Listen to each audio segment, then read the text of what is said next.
I do find it kind of interesting. It is NFT based, but I don't think it has to be.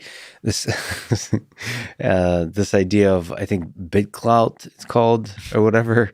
The idea of sort of investing in individuals, it makes me immediately think about investing in ideas.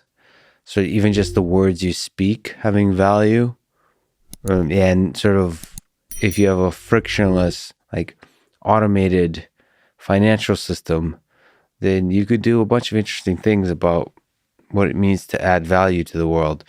I mean, I don't know if BitCloud is currently an efficient representation of that, but I am truly happy that however that thing works, I'm just one notch above Vladimir Putin, which is that's like one of the bucket list items for me. To have a list where I'm one notch above Putin. Well, what I think you're talking about here is important because there's historical examples. You could invest in a patent in some situations.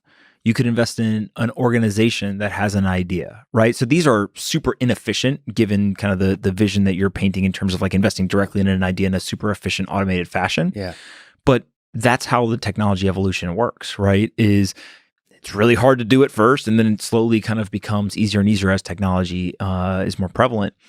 The other thing that I think is interesting is this whole idea of investing in people. If you really think about the origination of that, is I would hire somebody, right?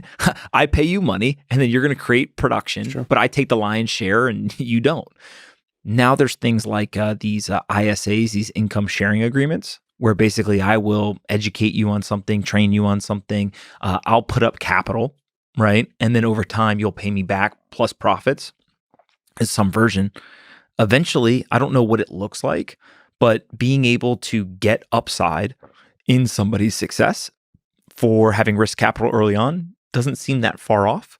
You see it in professional sports, you see it in, a lot of these things. And so I just think that a lot of the focus right now is on the technology, but ultimately these are ideas that are very old and have had lots of success and traction, and we're just merely standing in the way of the evolution of these ideas with new technology. And so it's easy to get caught up in the technology, but when you really zoom out and look at it from the ideological standpoint and kind of the progress of humanity, it's a foregone conclusion this stuff's going to happen.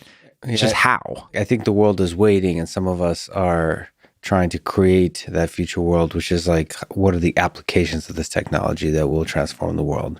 And then, I hate the term, but killer apps, like cool ideas that are implemented effectively at scale that transform the world. And there's been a lot of different ideas popping up. Like there's a lot of ideas about social networks that are built on top of the technology and all that kind of stuff.